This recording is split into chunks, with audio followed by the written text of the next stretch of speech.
ನಮಸ್ಕಾರ. ಕೈಮದ್ದಿನಿಂದ ಮಕ್ಕಳು ಬೇಗನೆ ಮೆಚೂರ್ಡ್ ಆಗ್ತಾ ಇದ್ದಾರೆ. ಇದ್ರ ಬಗ್ಗೆ ತಿಳಿಸ್ಕೊಡಿ. ಸುಮಾರು ಜನ ಹೇಳ್ತಾ ಇದ್ದಾರೆ, ಇದು ಸತ್ಯನಾ ಅಂತೇಳಿ. ನೋಡಿ, ಮದ್ದಿಡಿಯಿಂದನೇ ಅಂತೇಳಿ ನೀವು ತಿಳ್ಕೊಳ್ಳೋದಕ್ಕೆ ಹೋಗಬೇಡಿ. ಮದ್ದಿಡಿನೇ ಎಲ್ಲದಕ್ಕೂ ಕಾರಣ ಆಗೋದಕ್ಕೆ ಸಾಧ್ಯ ಇಲ್ಲ. ನಾವು ಕೊಡುವಂತಹ ಫುಡ್ಡು ಯಾವ ರೀತಿಯಾಗಿದೆ ನೋಡಿ. ನಾವು ಕೊಡುವಂತಹ ಫುಡ್ಡಿನಲ್ಲಿ ಎಷ್ಟು ವೇರಿಯೇಷನ್ ಆಗ್ತಾ ಇದೆ. ಜಂಕ್ ಫುಡ್ ಎಲ್ಲ ಕೊಡ್ತಾ ಇದ್ದೀವಿ, ಬಾಡಿ ಎಲ್ಲ ಹೀಟ್ ಆಗ್ತಿದೆ. ಮದ್ದಿಡಿಯಿಂದನೂ ತುಂಬ ಹೀಟ್ ಆಗುತ್ತೆ. ಅದು ಆದರೂ ಆಗ್ಬೋದು, ಎಲ್ಲದಕ್ಕೂ ಮದ್ದಿಡೆ ಅಂತಲೇ ಹೇಳೋದಕ್ಕೆ ಸಾಧ್ಯ ಇಲ್ಲ. ಜಂಕ್ ಫುಡ್ಗಳೆಲ್ಲ ಕೊಡ್ತೀವಿ, ಅದು ಬಾಡಿ ಹೀಟ್ ಆಗುತ್ತೆ. ಇವಾಗಿನ ಮಕ್ಕಳುಗಳು ಯಾವ ರೀತಿಯಾಗಿ ಫುಡ್ಡು ಸೇವನೆ ಮಾಡ್ತಾರೆ ಅದೇ ಪ್ರಕಾರವಾಗಿ ವರ್ತನೆ ಮಾಡ್ತಾರೆ. ನಮ್ಮ ಹಳೆ ಕಾಲದ ಜನಗಳು ಅಷ್ಟೇ.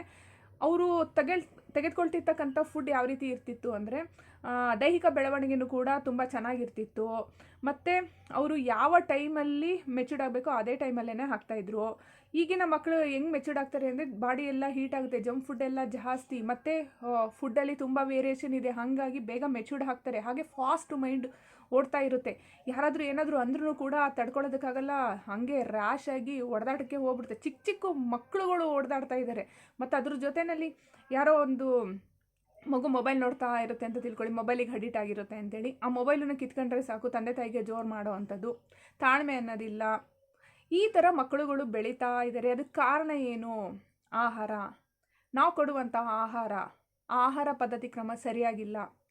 ಮೊದಲೆಲ್ಲ ಫುಲ್ಲು ಗೌರವ ಕೊಡ್ತಾಯಿದ್ರು, ದೈಹಿಕ ಶ್ರಮ ಎಲ್ಲ ಮಾಡ್ತಾಯಿದ್ರು. ಈಗ ಒಂದು ವ್ಯಾಯಾಮ ಇಲ್ಲ, ಏನಿಲ್ಲ. ಮಾಸ್ ಫಾಸ್ಟ್ ಹೆಂಗೆ ಮಾಡಬೇಕು ಅಂತಲೂ ಗೊತ್ತಿಲ್ಲ. ಎಲ್ಲದಕ್ಕೂ ಮೊಬೈಲಿಗೆ ಅಡಿಕ್ಟ್ ಆಗಿದ್ದಾರೆ. ಜೊತೆಯಲ್ಲಿ ಜಂಕ್ ಫುಡ್ಗಳೆಲ್ಲ ಜಾಸ್ತಿ. ಮಕ್ಕಳು ಹತ್ಬಿಟ್ರಾ ಹೋಗೋದು, ಕುರ್ಕುರೆ ತಗೊಂಬಂದು ಕೊಡಿಸ್ಬಿಡೋದು, ಇಲ್ಲ ಚಿಪ್ಸ್ ಕೊಡಿಸೋದು, ಇಲ್ಲ ಅದೇನೋ ಜಲ್ಲಿ, ಹೀಗೆ ಒಟ್ಟು ಆ ಮಕ್ಕಳು ಸಮಾಧಾನಕ್ಕೋಸ್ಕರ ಅಳ್ತಾ ಇದ್ದಾರಾ ಕೊಡಿಸ್ಬಿಡೋದು. ಮತ್ತಿನ್ನೂ ಕೆಲವು ಮಕ್ಕಳುಗಳೆಲ್ಲ ಬರ್ತಾರೆ, ಸ್ಥೂಲ ಕಾಯಿಲೆ ಇರುವಂಥ ಸಿಕ್ಕಾಬಟ್ಟೆ ದಪ್ಪ ಆಗೋಗ್ಬಿಟ್ಟಿರ್ತಾರೆ. ಅಜ್ಜಿದೊಂದು ತುತ್ತು, ಅಮ್ಮಂದೊಂದು ತುತ್ತು, ಅಪ್ಪಂದೊಂದು ತುತ್ತು, ಹಣ್ಣಂದೊಂದು ತುತ್ತು ಅಂತ ತಿನ್ನಿಸಿ ಡುಮ್ಮಿಗೆ ಮಾಡಿಟ್ಬಿಡ್ತಾರೆ. ದೈಹಿಕ ಬೆಳವಣಿಗೆ ಜಾಸ್ತಿ ಆಗೋಗುತ್ತೆ. 8 ವರ್ಷದ ಹುಡುಗ 15 ವರ್ಷದ ಹುಡುಗ ಕಣ್ಣಂಗೆ ಕಾಣಿಸ್ತಾನೆ. ಆ ಥರ ಜಾಸ್ತಿ ಆದಾಗ್ಲೂ ಕೂಡ ಅಷ್ಟೇ, ಮೈಂಡು ಫುಲ್ಲು ಫಾಸ್ಟಾಗಿ ಓಡುತ್ತೆ.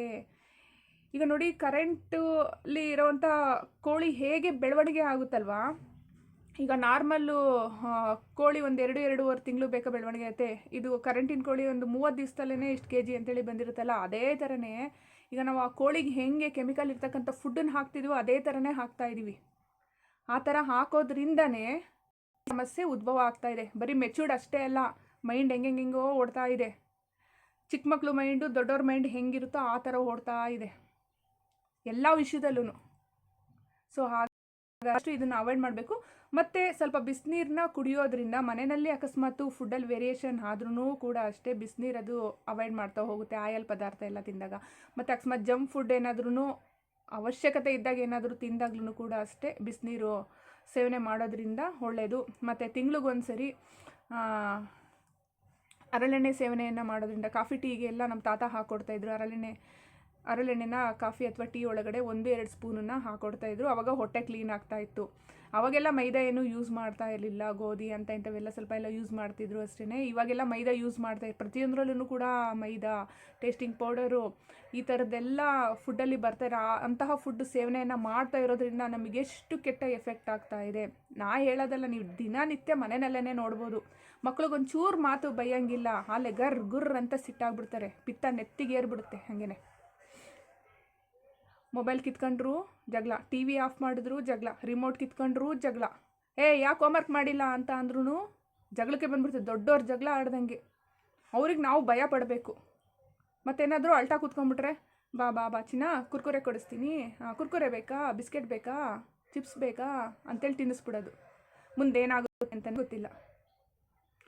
ಎಷ್ಟು ದೊಡ್ಡವ್ರು ಬೆಳೆದಂಗೆ ಬೆಳೀತಾ ಇದ್ದಾರೆ, ಮೈಂಡು ಹಾಗೇ ಓಡ್ತಾ ಇದೆ.